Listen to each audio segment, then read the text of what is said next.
जय श्री राम मित्रों। Dictation start. सबसे पहले हम अपीलार्थी की वकीलों के आचरण विषयक टिप्पणी लेते हैं विराम। हमें वही आश्चर्य हुआ जो मुख्य न्यायाधीश ने अपील का प्रमाण पत्र देते समय प्रकट किया कि कही गई बात के प्रति इतना अधिक गंभीर दृष्टिकोण अपनाने में अत्यधिक संवेदनशीलता प्रकट होती है विराम। वस्तुतः हम और आगे बढ़कर कहेंगे कि वह व्यक्तियों की गरिमा के अधिक अनुकूल होता कि इस मूर्खतापूर्ण टिप्पणी की उपेक्षा करते जो बार की जाती है और जिसे केवल अनपढ़ ही नहीं करते हैं अपितु जानकार भी करते हैं। और इसमें कोई संदेह नहीं है कि यह टिप्पणी जब तक वकील का अस्तित्व है की जाती रहेगी विराम। ऐसे शब्दों के विषय में यह मानना कि उनके लिए न्यायालय की दंडित करने की संक्षिप्त शक्तियों का प्रयोग अपेक्षित है केवल तिल का ताड़ बनाना ही नहीं है अपितु उससे पूर्णतः अनुचित विज्ञापन उस बात को मिलता है जिसे उत्तर या ध्यान का भी पात्र न मानना बेहतर होता विराम।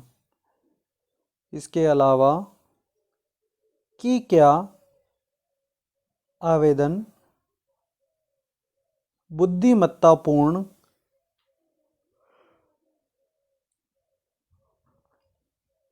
और समीचीन था यह भी विनिश्चय किया जाना है कि क्या इन शब्दों से न्यायालय का अवमान उचित तौर पर माना जा सकता था विराम। लागू किया जाने वाला सिद्धांत पर्याप्त स्पष्ट है विराम। न्यायालय के समक्ष या कार्यवाही के दौरान प्रयुक्त शब्दों या किए गए कार्य को कोष्टक क्योंकि वह न्यायालय के बाहर भी किया जा सकता है कोष्टक अवमानपूर्ण मानने के लिए उन्हें ऐसा होना चाहिए जो न्याय के क्रम में हस्तक्षेप करें या हस्तक्षेप करने की प्रवृत्ति रखें विराम। इससे आगे और कोई परिभाषा देने का प्रयत्न नहीं किया जा सकता विराम। वस्तुतः बहस के दौरान प्रयुक्त शब्द कोमा वे कितने भी विसंगत हों कोमा बिरले ही मामलों में अवमानपूर्ण होंगे जब वे विरोधी के संबंध में हों कोमा वह विरोधी चाहे काउंसिल हो या वादकारी विराम। यदि मुकदमे के दौरान कोई व्यक्ति न्यायालय के आदेश के बाद भी वह आचरण करता रहता है या उसी भाषा का प्रयोग करता रहता है तो उसे न्यायालय के अवमान का दोषी उचित तौर पर ठहराया जा सकता है विराम। किंतु तब अपराध न्यायालय के आदेश की उपेक्षा और उसकी अवज्ञा करने का होगा विराम। इसी प्रकार से यदि कोई वादकारी या अधिवक्ता अपने विरोधी को धमकी दे या उसके प्रति हिंसा का प्रयत्न करे या ऐसी गंदी और प्रकोपक भाषा का प्रयोग करे जिससे कि संभाव्यता हो कि न्यायालय में झगड़ा हो जाएगा तो यह अपराध किया गया माना जाएगा विराम। काउंसिल या विरोधी वादकारी का अपमान स्वयं न्यायालय के अपमान से कौमा या जूरी सदस्यों के जो अधिकरण के अंग होते हैं अपमान से भी बहुत भिन्न होता है विराम। हम यह बात इसलिए कहते हैं कि हमारा ध्यान इस निर्णय की ओर आकर्षित किया गया विराम। उसमें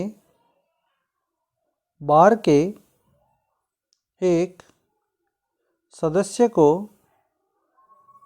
मिडिलसेक्स क्वार्टर सेशन द्वारा अवमान का दोषी ठहराकर उस पर जुर्माना किया गया, जबकि उसने एक जूरी सदस्य का अपमान किया था और जब डिप्टी असिस्टेंट जज ने उसे डांटा तब भी वह वही आचरण करता रहा। विराम। क्वींस बेंच न्यायालय ने हस्तक्षेप करने से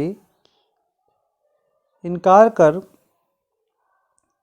दिया और आदेश अभिखंडित करने के लिए उत्प्रेषण रिट देने से यह कहकर इनकार कर दिया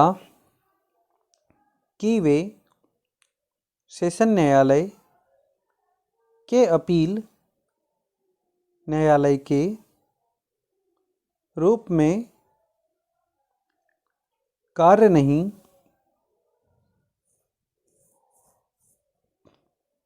कर सकते।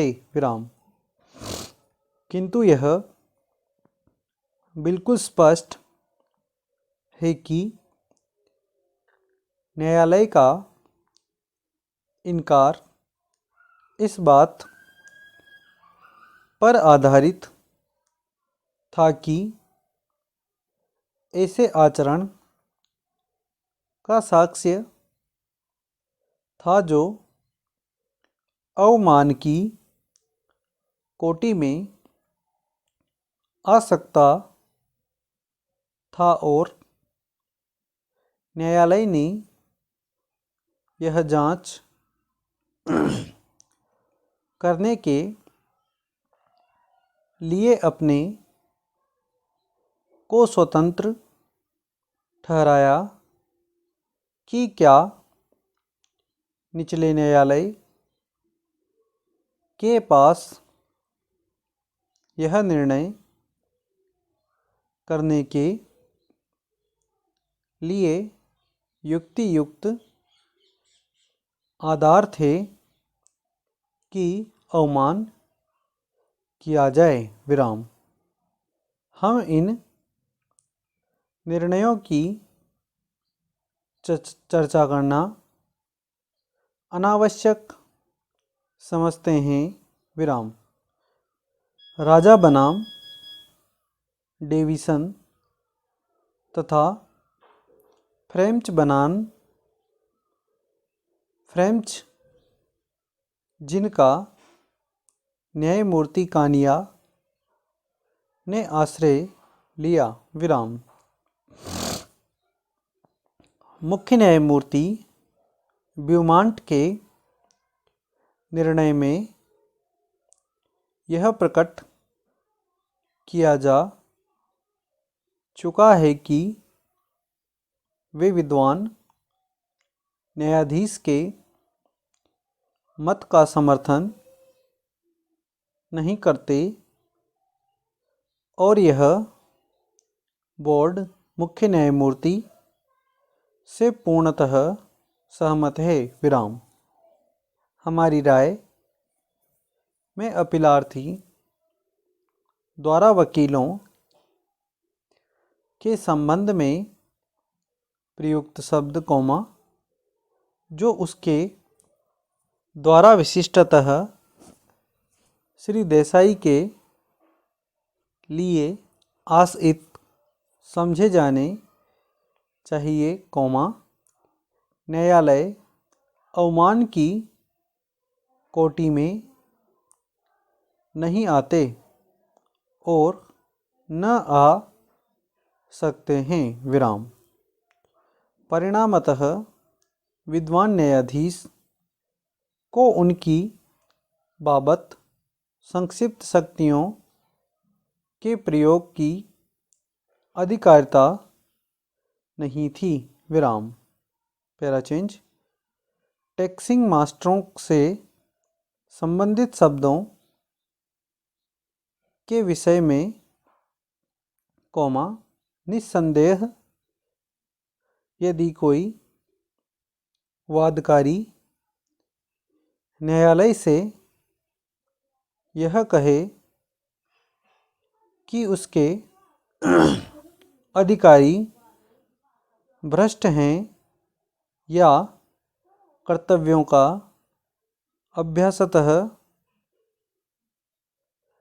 अपालन करते हैं, तो न्यायालय उसे अवमान मान सकता है, कॉमा, यद्यपि केवल बाद वाली बात हो तो ऐसा करना बुद्धिमत्तापूर्ण नहीं होगा। विराम। स्टॉप। धन्यवाद।